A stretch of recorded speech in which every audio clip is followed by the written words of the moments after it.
Bapak Ibu, saudara-saudara yang dikasihi Tuhan Yesus Kristus, kita bersama-sama akan merenungkan firman Tuhan pada kesempatan saat ini. Kita akan berdoa memohon pertolongan Tuhan terlebih dahulu. Mari kita berdoa. Bapa di dalam kerajaan sorga, kami datang kepadamu ya Tuhan. Kami bersyukur untuk cinta kasih-Mu yang tidak pernah berakhir di sepanjang kehidupan kami. Saat ini kami datang menghadap hadirat-Mu, bersyukur untuk banyak hal yang boleh Tuhan lakukan di sepanjang kehidupan kami. Kami berdoa untuk perenungan firman Tuhan dalam kebaktian rumah tangga. Bukalah hati telinga kami supaya kami dapat memahami maksud Tuhan melalui firman yang akan kami baca, kami renungkan bersama-sama. Hanya di dalam nama Tuhan Yesus kami mohon urapan Tuhan dan kekuatan pemahaman yang datangnya dari Tuhan. Amin. Kita akan membaca Filipi pasal 4 ayat yang pertama sampai dengan ayat yang ke-9. Saya akan bacakan untuk kita sekalian. Karena itu saudara-saudara yang kukasihi dan yang kurindukan, sukacitaku dan mahkotaku, berdirilah juga dengan teguh dalam Tuhan, hai saudara-saudaraku yang kekasih. Euodia kunasihati dan Sintike kunasihati, supaya sehati sepikir dalam Tuhan. Bahkan kuminta kepadamu juga Sunsugos, temanku yang setia. Tolonglah mereka, karena mereka telah berjuang dengan aku dalam pekabaran Injil bersama-sama dengan Clemens dan kawan-kawanku sekerja yang lain yang nama-namanya tercantum dalam kitab kehidupan. Bersukacitalah senantiasa dalam Tuhan. Sekali lagi kukatakan, bersukacitalah. Hendaklah kebaikan hatimu diketahui semua orang. Tuhan sudah dekat. Janganlah hendaknya kamu khawatir tentang apapun juga, tetapi nyatakanlah dalam segala hal keinginanmu kepada Allah, dan dalam doa dan permohonan dengan ucapan syukur. Damai sejahtera Allah yang melampaui segala akal akan memelihara hati dan pikiranmu dalam Kristus Yesus. Jadi akhirnya, saudara-saudara, semua yang benar, semua yang mulia, semua yang adil, semua yang suci, semua yang manis, semua yang sedap didengar, semua yang disebut kebajikan dan patut dipuji, pikirkanlah semuanya itu. Dan apa yang telah kamu pelajari dan apa yang telah kamu terima dan apa yang telah kamu dengar dan apa yang telah kamu lihat padaku, lakukanlah itu. Maka Allah sumber damai sejahtera akan menyertai kamu. Saudara-saudara yang dikasihi Tuhan Yesus Kristus, demikian pembacaan Alkitab kita. Tentu berbahagialah setiap kita yang dengan setia membaca, merenungkan firman Tuhan, terlebih melakukannya dalam kehidupan hari lepas hari. Terpuji nama Tuhan Yesus Kristus. Saudara-saudara, kemarin hari Minggu kita telah melaksanakan sakramen perjamuan kudus, mengingatkan kita satu di dalam tubuh dan darah Tuhan Yesus, dengan simbol hosti dan juga anggur, dengan simbol roti dan juga minum yang merupakan lambang dari darah dan tubuh Tuhan Yesus. Lalu kemudian kita makan dan minum bersama-sama. Mau memberikan kita pengingatan bahwa tubuh dan darah Tuhan diserahkan bagi kita semua. Kita menikmati pengorbanan Tuhan, menikmati yang namanya pembebasan dari dosa, dari kebinasaan. Oleh sebab itu, selayaknya kita menjadi umat yang terus mensyukuri anugerah Allah, terlebih mensyukuri apa yang sudah Allah korbankan dalam kehidupan kita. Rasul Paulus dalam suratnya kepada jemaat di Filipi yang memberikan nasihat-nasihat kepada jemaat di Filipi. Di dalam pasal yang ketiga kita perhatikan ada banyak nasihat untuk jemaat Filipi supaya mereka terus berdiri dengan teguh dalam Tuhan, di dalam kekuatan juga anugerahnya, dan tidak mengandalkan diri, tetapi harus sehati sepikir, saling membantu. Ada kekuatan dan anugerah Tuhan yang Tuhan nyatakan di tengah kehidupan mereka, sehingga sebagai jemaat yang sudah satu di dalam Tuhan, maka sehati sepikir, setia sampai pada akhirnya, tetap dekat dengan Tuhan. Itu adalah nasihat-nasihat yang Rasul Paulus sampaikan. Nah, secara khusus di bagian ayat yang kita baca di pasal yang keempat, ada 2 orang anggota jemaat yang disebut oleh Paulus, yaitu Euodia dan Sintike. Tampaknya saudara-saudara, kedua saudara ini saling berselisih paham, dan Rasul Paulus menasehatkan supaya mereka sehati sepikir di dalam ayat yang kedua. Dan ia juga meminta bantuan seorang teman setianya yang disebut dengan Sun Sugo supaya membantu mendamaikan mereka, supaya mereka bersukacita, supaya mereka bergembira dengan hati yang kudus di dalam Tuhan. Segala sukacita kita harus bertumpu pada Allah.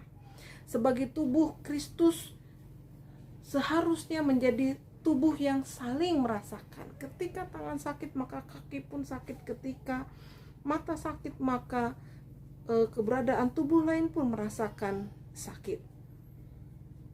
Oleh sebab itu, saudara-saudara, penting bagi kita melihat bahwa ayat-ayat tadi yang kita baca, sebuah nasihat yang diberikan oleh Rasul Paulus kepada jemaat di Filipi. Sebagai jemaat, ia katakan bersukacitalah senantiasa dalam Tuhan. Sekali lagi, Paulus katakan bersukacitalah. Hendaklah kebaikan hatimu diketahui semua orang, Tuhan sudah dekat. Jangan khawatir tentang apapun juga. Nyatakan segala keinginanmu kepada Allah dalam doa dan permohonan, tapi tetap dengan ucap syukur. Maka damai Allah, damai sejahtera Allah melampaui segala akal akan memelihara hati pikiran jemaat di Filipi. Rasanya ini juga menjadi sebuah penguatan bagi kita, saudara-saudara yang dikasihi Tuhan, di tengah kehidupan kita yang sedang dilanda pandemi saat ini. Rasa khawatir, rasa takut itu wajar sebagai manusia. Kita khawatir tentang kehidupan kita ke depan. Mungkin ada di antara kita yang di PHK, mungkin ada di antara kita yang sedang was-was dalam pekerjaannya karena kondisi yang tidak menentu saat ini. Saudara-saudara, Rasul Paulus mengingatkan, mari kita tetap bersukacita meskipun kondisi apapun yang kita hadapi. Tetap kita mengandalkan Tuhan, tetap kita menaikkan permohonan kepada Tuhan, tetap kita bersyukur. Artinya bahwa seluruh kehidupan kita memelihara hati, akal, pikiran kita semuanya di dalam Kristus. Akal, hati, pikiran semuanya terfokus kepada Tuhan Yesus. Jadi yang hanya boleh dipikirkan, jadi yang hanya boleh dilakukan adalah yang benar, mulia, adil, suci, manis, sedap didengar. Semua yang disebut kebajikan patut dipuji. Pikirkanlah semuanya itu. Dan apa yang telah kamu pelajari, yang telah kamu terima, dan apa yang telah kamu dengar, dan apa yang telah kamu lihat padaku, lakukanlah itu, maka Allah sumber damai sejahtera akan menyertai kamu. Situasi apapun, Rasul Paulus menulis surat kepada jemaat di Filipi itu dalam kondisi dia berada dalam penjara. Penjara adalah sebuah kondisi yang tidak nyaman, tidak bebas. Tetapi dia justru dapat menasehati orang yang dalam keadaan bebas. untuk bersukacita, sedangkan dirinya sendiri tidak dalam kondisi seperti itu. Kalau mau mengikuti sikonnya Paulus, siapa yang mau hidup dalam penjara? Siapa yang mau hidup dalam kehidupan yang terpenjara, maksud saya? Tidak ada. Tapi Rasul Paulus luar biasa, di tengah kehidupannya yang tidak bebas, justru dia menasihatkan orang lain yang dalam kondisinya berbeda dengan dia. Nah, oleh sebab itu, saudara-saudaraku, mari bersama-sama kita mensyukuri anugerah Allah. Bagi kita yang sekarang masih bekerja, kita bersyukur untuk anugerah itu. Bagi kita yang sekarang masih mendapatkan gaji mungkin separuh, tapi kita masih bekerja, kita bersyukur. Bagi kita yang mendapatkan kesempatan untuk tetap bekerja, bersyukur. Bagi kita yang saat ini mungkin kena PHK, mari kita tetap bersyukur. Saya percaya bahwa Tuhan tidak mungkin meninggalkan umatnya kelaparan. Saya percaya bagi saudara-saudara yang terkena dampak dari pandemi dan akhirnya harus dirumahkan, saya percaya Bapak Ibu Saudara tidak akan pernah sengsara ketika kita terus menggantungkan diri kepada Tuhan. Syukuri apa yang menjadi anugerah Allah. Syukuri apa yang menjadi kesempatan kita untuk merasakan banyak hal dalam kehidupan ini. Sakit, kita tetap bersyukur. Sehat, kita bersyukur. Dalam kondisi apapun kita bersyukur. Arahkan hati, jiwa, pikiran kita hanya kepada Tuhan. Karena itulah yang memang harus kita lakukan di hadapan Tuhan. Teruslah menjadi anggota jemaat yang bersyukur kepada Allah atas anugerah yang luar biasanya, dan selalu berpikir untuk semua yang benar, semua yang mulia, adil, suci, manis, sedap didengar, dan apa yang disebut kebajikan, patut dipuji, semuanya itu pikirkan. Jangan pernah memikirkan hal-hal yang buruk, negatif, bahkan hal-hal yang tidak berkenan di hadapan Tuhan. Maka kehidupan kita akan senantiasa ditopang oleh Tuhan. Damai sejahtera Allah akan selalu menyertai kita. Selamat mensyukuri anugerah Allah kapanpun, dimanapun Bapak Ibu Saudara dan saya berada. Tuhan memberkati kita sekalian. Amin. Kita berdoa.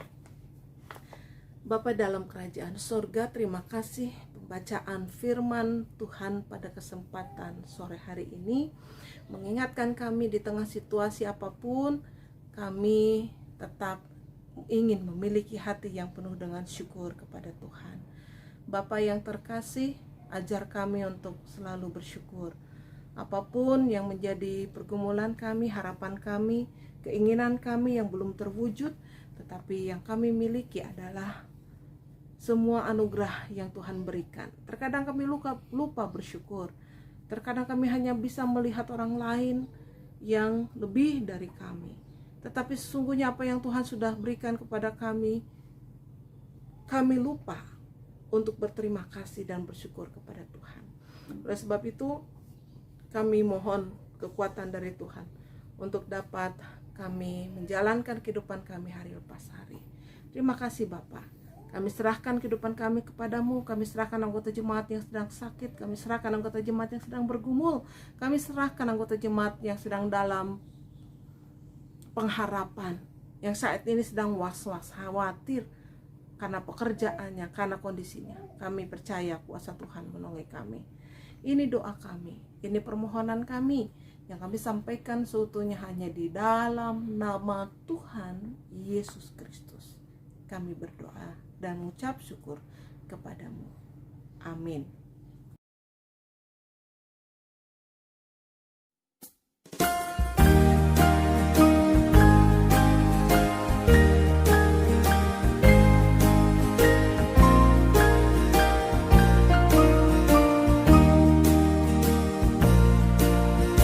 Ya Tuhan, isi hidupku dengan anugerah, supaya dalam diriku citramu nyatalah.